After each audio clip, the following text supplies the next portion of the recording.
Wow, Junjun! Ang bait-bait mo ngayon ha! Anong nakain mo at naguhugas ka dyan ng plato? Lagi naman ako naguhugas dito at saka pinalaki ako ng inay na marunong maghugas. Ganyan talaga pag pinalaking mahirap. Okay lang na maging mahirap, basta hindi maging katulad mo. Anong ibig mong sabihin? Alam mo na yun kung ano. Daddy! Mami! O bakit, Megan? Bakit ka umiiyak? Si Junjun po! Inaaway ako! Hindi ko po siya inaaway. Hindi ko po alam kung bakit siya umiiyak. Maghuhugas lang naman po ako ng plato dito. Oh, hindi naman pala Megan eh. Ikaw, Megan, huwag mo akong inaarte-artehan. Alam ko na yung ugali mo. Manda ka talaga sa akin, Junjun. Ano, Marco? Kinakampihan mo na yung anak mo sa labas? Wala akong kinakampihan, Valerie. Baka nakakalimutan mo, Marco. Sampid lang yung anak mo dito. Baka nakakalimutan mo rin, Valerie, na may mas karapatan siya dito kaysa sa'yo. Ha? Ano? Hindi yan maaari. Wala siyang karapatan dito. Wala! Anak, Junjun? Bakit si Junjun lang ang hinahanap mo, Daddy? Hindi naman sa ganun, anak. Di ba nga gusto mag-aral ni Junjun, yung kapatid mo? Kaya yun, in-enroll ko siya. Talaga po, Papa, in-enroll niyo na po ako? So, ibig sabihin, makakapag-aral na po ako? Oo, Junjun, makakapag-aral ka na. At hindi lang yun, parehas kayo ng school na papasukan ni Megan. Ano, Daddy? Parehas kami ng school ni Junjun? Hindi siya bagay doon! Pangmayaman yung school namin! Hindi mga kagaya ni Junjun! Mukhang pulubi! Oo nga, Marco. Baka mapahiran tayo doon. Alam mo naman, kilala tayo sa school nila, Megan. Nakakaya sa mga classmate ko, Daddy! Baka malaman nilang may kapatid akong pulubi! Tama na nga yan. Tsaka Megan, hindi pulubo yung kapatid mo. Ganun pa rin yun! Galing pa rin siya sa basurahan! Ayusin mo lang talaga, Marco. At ikaw, Junjun, huwag na huwag kang magyayabang. Hayaan mo na sila, Junjun. Kakausapin ko sila. Oh, Yaya! Asikasuhin mo na yung baon ni Megan! Pamaba na yun! Bilis! Asikasuhin mo na! Ay, sorry po, Mama! Ito na po! Asikasuhin na po! Bilisan mo na! Bilis! Akala mo siguro, Junjun, makakapasok ka ngayon sa school.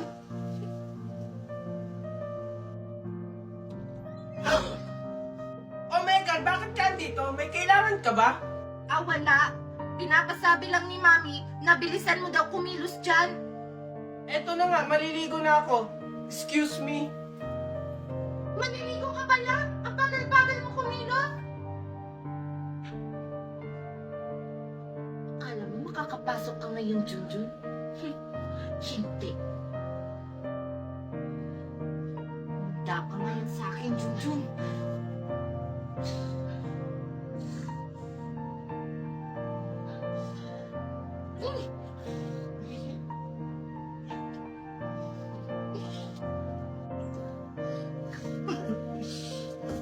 Oh, Junjun! Ba't ngayon ka lang naligo? Malilit na kayo ni Megan, oh!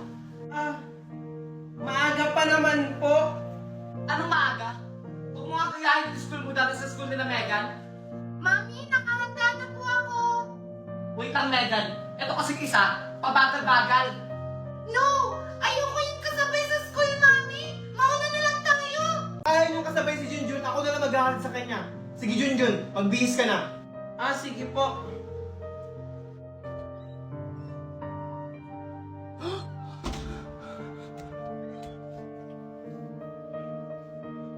Alam ko na kung sinong gumawa nito. O, tara na, Megan, ha? Yaya, yung bag ni Megan, isunod mo lang sa kotse, ha? Okay po, ma'am.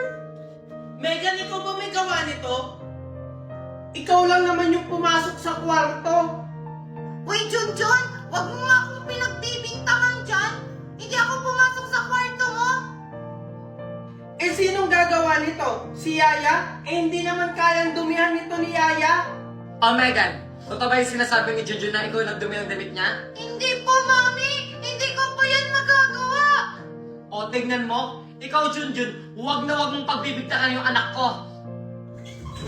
O ano na naman kaguluhan yan? Daddy, si Junjun kasi pinagbibintangan niya ako na ako daw nagdumi sa uniform niya kahit hindi naman. Totoo ba yun, Junjun? Wala naman pong iba magdudumi ng uniform ko kundi si Megan lang. Siya lang po kasi yung pumasok sa kwarto ko. Megan, magsabi ka nga ng totoo. Hoy, Marco! Huwag mo ang kinakampihan yung anak mo sa labas. Hindi ko siya kinakampihan, Valerie. Ang sa akin lang, kung siya ba talaga yung nagdumi ng uniform ni Junjun. Eh bakit naman kay Junjun na madumi yung uniform niya? Kasi pulubi siya. Sumusobra ka na, Megan. Dahil dyan, walang papasok sa inyo. Pero Daddy, Walang pero hanggat wala sa inyo ang umaamin. Wag na lang po, Papa. Kaya ko naman pong labahan to. Hindi, Junjun. Sobra na kasi yung ginagawa sa'yo. oo na Daddy, kasalanan ko na. Ano Junjun? Masaya ka na? Kailangan mo na sila, anak. Papasok ka sa school. Tara! Anak! Megan! Bilisan mo dyan. Magsha-shopping tayo. Ah, Mami, ngayon na tayo mag-shopping? Kaya nga bilisan mo dyan kasi ngayon tayo magsha-shopping. Ah, sige po, Mami.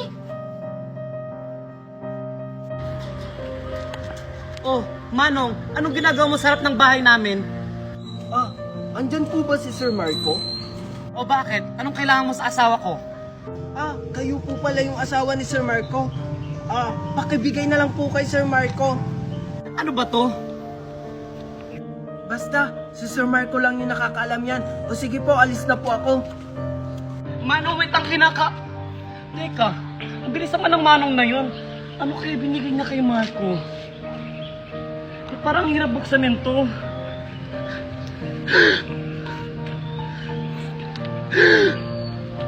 Mami, ano po yan? Ba't parang gulat na gulat ka?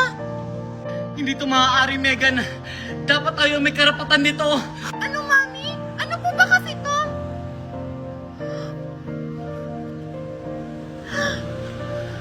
Hindi to maaari, Megan. Wala kang iyang bata ka. Ito po yung tita. Wala kang iyang bata ka. Kaya ka pala pumunta dito para agad ang lahat ng ari-arian na dapat para sa amin. Tita, wala po akong alam dyan. Kaya ka wala kang pamanaman para sa amin. Iwan to. Ano to, Marco? Tama na, Valerie. Junjun, okay ka lang? Ano ba kasi yan, Valerie? Ano ito? Ha? Ha? Ayan, basahin mo. Bakit ka ganun, Marco? Akala ko ba kami yung tagapagmana? Ba't mas pinili mo yan si Junjun kaysa sa amin, Daddy? Eto ba? Kaya kayo nagkakaganyan? Ikaw, Valerie, kaya mo lang pala ako minahal dahil sa mga ari-arian na ipapamana ko? Hindi, Marco. Wala akong takalang sa pamana na yan. Ang sa akin lang, bakit napunta lahat ng pamana sa bastardo mong anak? Hindi ito maaari, Megan. Kailangan may gawin tayong paraan. Wala na tayong magagawa, Mami, kasi pinirma na ni Daddy yung mga papeles. Hindi pwede ito, Megan. Gagawa tayo ng paraan. Hindi pwede kay Junjun mapupunta ang mana. Dapat sa atin lang. Pero ano namang paraan yung gagawin natin, Mami? Ako bahala, Megan. Mami, saan ka pupunta? Sama ako!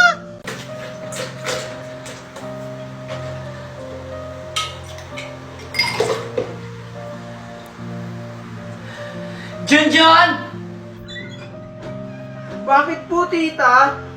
Halika nga dito. Sige po, tita. Ibigay mo to sa tata mo. Nandun siya sa labas. Sige po, tita. Anong tempo ka pa mo dyan? Ibigay mo sa tata mo. Sige po.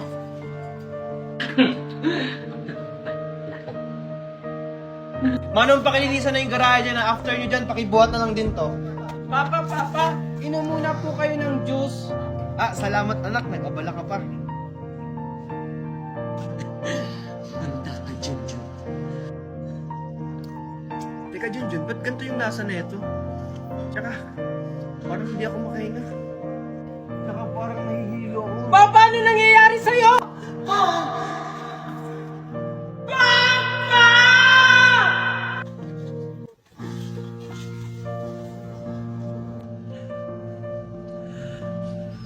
Marco! Papa!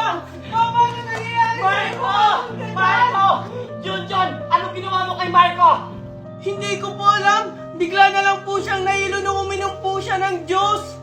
Sinasabi ko na nga ba, nilaso mo yung asawa ko. Hindi ko po yun magagawa kay Papa. Di ba po, kayo po yung nagbigay ng inumin para kay Papa? Oo, ako ang nagbigay sa'yo ng juice. Pero sigurado ako, ikaw ang naglagay ng lason para patayin mo yung asawa ko at nakuha mo ang kayamanan. Walang iyak ang bata ka. Tulad!